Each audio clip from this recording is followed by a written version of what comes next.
Hello friends, स्वागत है आपका इस चैनल पर। तो आज हम पढ़ने वाले हैं पुत्र वियोग चैप्टर से सब्जेक्टिव प्रश्न को। क्या पढ़ेंगे? पुत्र वियोग जो आपका चैप्टर है, इससे हम सब्जेक्टिव प्रश्न पढ़ने वाले हैं। जिसको कौन लिखे हैं? तो जिसको सुभद्रा कुमारी चौहान जी लिखे हुए एक महिला राइटर है जो इस चैप्टर को लिखी हुई है। तो इसी से हम सब्जेक्टिव प्रश्न यानी कि VVI सब्जेक्टिव प्रश्न जो प्रश्न उत्तर होंगे वो आपको करवाने वाले हैं। देखिए आपका जी आपका जो कविता ही इस प्रकार से लिखा गया, आप उतने अच्छे से पढ़ेंगे तो आपका मेरा पूरी गारंटी है कि आपको आँख से आंसू आ जाएगा। इतने आपको इसमें ऐसा आपका पोएम है, ऐसा आपका कविता आएगी। इसे बहुत ही बेहतरीन की जो होता है ना, सुभद्रा कुमारी चौहान जी है, उनका जो एक बेटा होता है जो कि उनकी मृत्यु हो जाती है। और समाज की मृत्यु यानी कि बिना वजह से उनकी मृत्यु हो जाती है, बहुत छोटा होते हैं तो मृत्यु हो जाती है उनके बेटे के। और उसके बाद उसी के याद में जो कैसे जब एक बेटा का मृत्यु पर माँ का कैसे व्यतीत करते हैं जीवन, उसके बारे में पूरा ये जो कविता है लिखा गया है। तो इसी में आपको हम सब्जेक्टिव प्रश्न बताने वाले, एक एक प्रश्न को आपको पूरे अच्छे तरीके से समझाते हुए चलेंगे। तो एक बार लाइक करके शेयर जरूर करेंगे, एक बार लाइक करके शेयर कर दीजिए। आप लोग लाइक करके शेयर तो जरूर करिए। और जो भी नए स्टूडेंट होंगे, जो भी नए बच्चे हैं, वो चैनल को अभी सब्सक्राइब कर लीजिए। और व्हाट्सअप ग्रुप ज्वाइन किया हो जाकर तो व्हाट्सअप ग्रुप पर ज्वाइन कर लीजिए, डिस्क्रिप्शन में आपको लिंक मिल जाएगा। और चलिए हम अब समझना स्टार्ट करते हैं एक एक करके सब्जेक्टिव प्रश्न को। सभी हम अच्छे तरीके से आपको बताते हुए चलेंगे।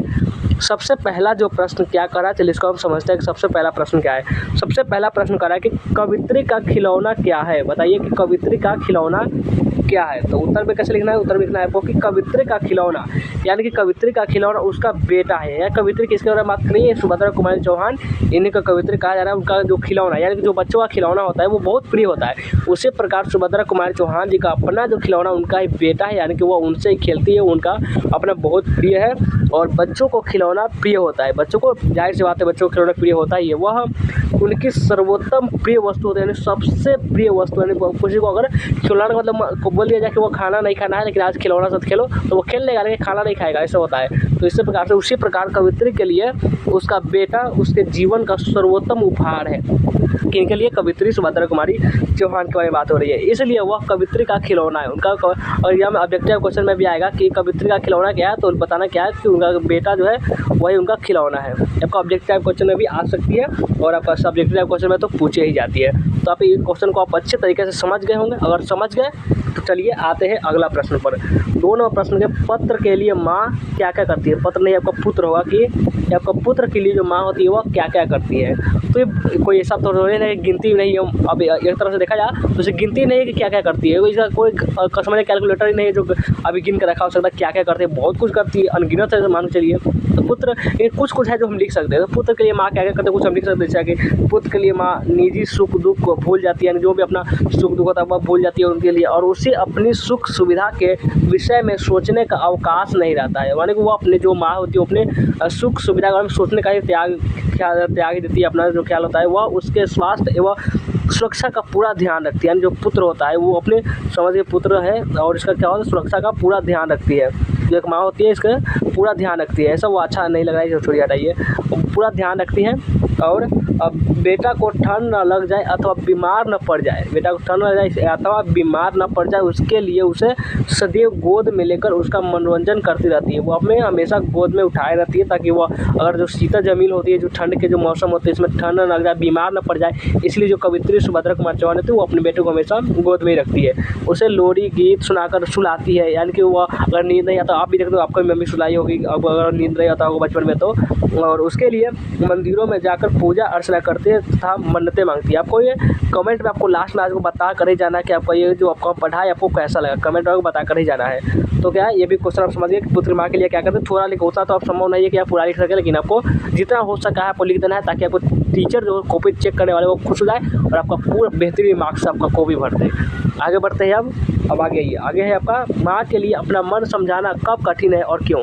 ये क्वेश्चन कई बार पूछा गया है, कई बार लगभग 2 से 3 बार पूछा गया है कि माँ के लिए अपना मन समझाना कब कठिन हो जाता है। तो लिखना है कि माँ के लिए अपने मन को समझाना तब कठिन हो जाता है जब वह अपना बेटा खो देती है, यानी जो उनकी अपने बेटे होती है उनकी मृत्यु होती है। और तो सुभद्रा कुमारी चौहान तो आप और भी आती है क्योंकि जो सुभद्रा कुमारी चौहान का एक ही बेटा है वो भी उनका उनसे छिन जाता है। बेटा माँ की अमूल्य धरोहर होता है। जो बेटा होता है वो माँ का अमूल्य, जिसका कोई मूल्य ही नहीं होता, वो धरोहर होता है। माँ कोई आँखों का तारा होता है। माँ का सर्वश्रेष्ठ यदि क्रूर नियति द्वारा उसे छीन लिया जाता है, या नियति द्वारा, प्रकृति द्वारा क्या होता है, उनके सुभद्रा कुमार जो उनका बेटा होता है छीन लिया जाता है, उसके बेटे को मृत्यु हो जाती है।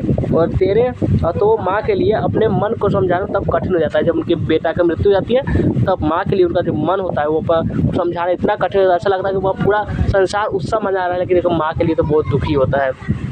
आगे आइए, अब आगे आते हैं, आगे समझिए।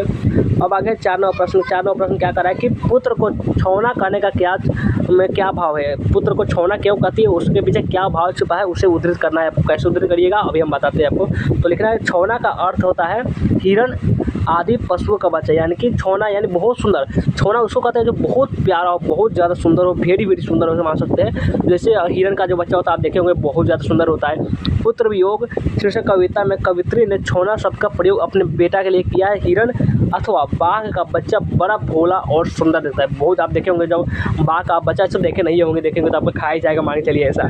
तो वो क्या होगा, आप देखे तो नहीं होंगे, लेकिन बहुत सुंदर होता है ऐसा मान के चलिए। उसके अतिरिक्त चंचल, आप चिड़िया कर गए होंगे तो वहाँ पे देखे होंगे। इसके अतिरिक्त चंचल तथा तेज भी होता है। जो चंचल और तेज भी होता है बाघ का, और हिरण का बच्चा तो बहुत तेज होता है, चंचल होता है वह, और नटखट भी होता है। अतः कवित्री द्वारा अपने बेटा को छौना करने के पीछे यह विशेष अर्थ भी हो सकता है। तो ये भी आप समझ गए, अच्छे तरीके से समझ गए ना। अगले आते हैं, अगले प्रश्न पर 5 नंबर प्रश्न है कि देखिए कि कविता का भावार्थ संक्षेप लिखिए। इस कविता का आपको भावार्थ लिखना है, पूरा भावार्थ। कैसे लिखिएगा, पुत्र वियोग शीर्षक कविता में अपने बेटे की मौत के बाद शोकाकुल माँ के मन में उठने वाले अनेक निराशाजनक तथा असंयमित विचार तथा उनसे उपजी विलासपूर्ण मन स्थिति को उद्घाटित किया गया है। कवित्री अपने बेटे के आकस्मिक तथा अप्रत्याशित निधन के मानसिक और अमानसिक तौर पर अशांत है। वह अपनी विगत स्मृतियों को याद कर उद्विग्न है। एक माँ के हृदय में उठने वाले संझावत की वह स्वयं भोगी है। कविता में कवित्री द्वारा नितांत मनोवैज्ञानिक तथा स्वाभाविक चित्रण किया गया है। और अब आगे आते हैं तो यहाँ पर देखिए पुत्र वियोग शीर्षक कविता का सारांश लिखिए। तो आप पुत्र वियोग शीर्षक कविता का भावार्थ आपको संक्षेप में लिखना है। सुभद्रा कुमार चौहान शुरू कैसे करना है, जब भी आपको सारांश बोला जाए तो शुरुआत आपको लेखक से करना है और किस चैप्टर को लिखिए ऐसा शुरू करना है। सुभद्रा कुमार चौहान मूलतः राष्ट्रीय सांस्कृतिक धारा की कवित्री है, और परंतु सामाजिक पर ध्यान गया है उनका कवित्री। इस कविता में एक माँ की पुत्र की असमय मृत्यु होने पर उसकी स्थिति क्या हो सकती है। जब असमय बिना वजह उनकी पुत्र की मृत्यु हो जाती है छोटे होने पर, तो माँ की कैसी स्थिति होती है उसी का चित्रण किया है।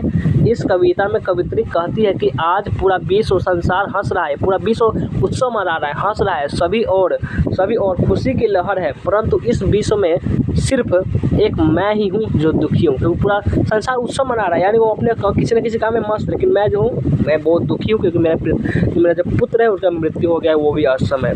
जो मेरा खिलौना खो गया, जो मेरा खिलौना तो सबसे प्रिय वस्तु वो हमारा खो गया। खिलौना यहाँ पुत्र के प्रतीक के रूप में आया है। एक बच्चे के लिए सबसे प्यारी वस्तु उसका खिलौना। देखो बच्चा देखते होंगे, उनका सबसे प्यारा जो चीज़ होगा वो उनका खिलौना ही होता है जिससे वो खेलता है। यदि उसका खिलौना खो जाता है तो वह दुखी हो जाता है, परंतु जैसा ही मिलता है कि खुशी का ठिकाना ना आता, जैसे वो खिलौना वापस मिल जाता है किसी बच्चे का, उससे खुशी का ठिकाना आता है। उसी तरह एक माँ के लिए पुत्र खिलौने की भांति ही होता है।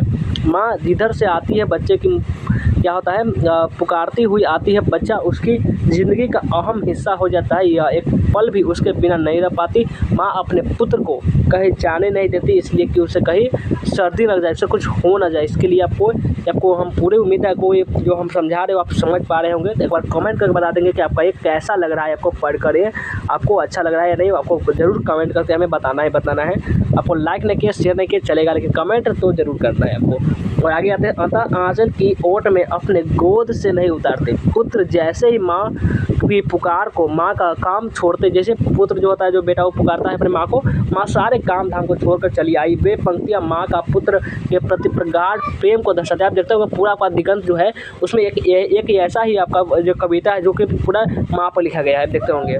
और यही नहीं, बच्चा जब नहीं सोता है, जब बच्चा नहीं सोता है तब उसे धपकी दे देकर सुलाती है। अपने पुत्र के मुख पर मलिनता देखकर रात भर जब लगता है कि पुत्र मेरा जो है वह मलिन चेहरा, यानी वो अच्छा खुश नहीं है, तो वो क्या तो पूरे उनके उसी के लिए रात भर जगले रह जाती है। माँ अपने पुत्र की खुशी उसे पाने के लिए क्या क्या नहीं करती।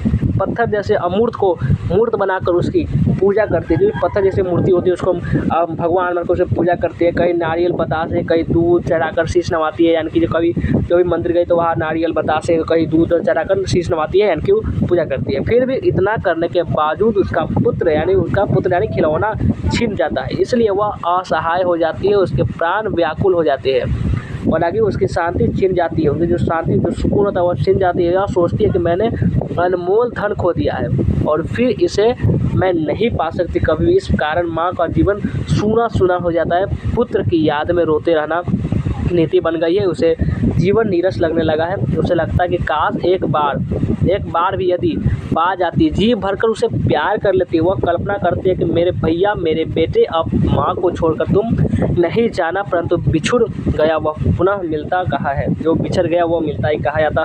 कवित्री कहती है कि बेटा खो कर मन को समझाना बड़ा कठिन हो जाता है। बेटा खोकर मन को अपना मन समझाना। भाई बहन पिता सब भूल सकते हैं, यानी भाई बोल सकता है, पिता बोल सकता है, और भी रिश्तेदार बोल सकते हैं, कि माँ को अपना बेटा बोलना संभव ही नहीं है। और रात दिन की शादी माँ तुम्हें कैसे भुला दे, ये कोई बोलती है। आपको उम्मीद है कि आपको बहुत ज़्यादा आपको इंटरेस्टिंग लगा होगा, तो कमेंट करके हमें जरूर बताएंगे।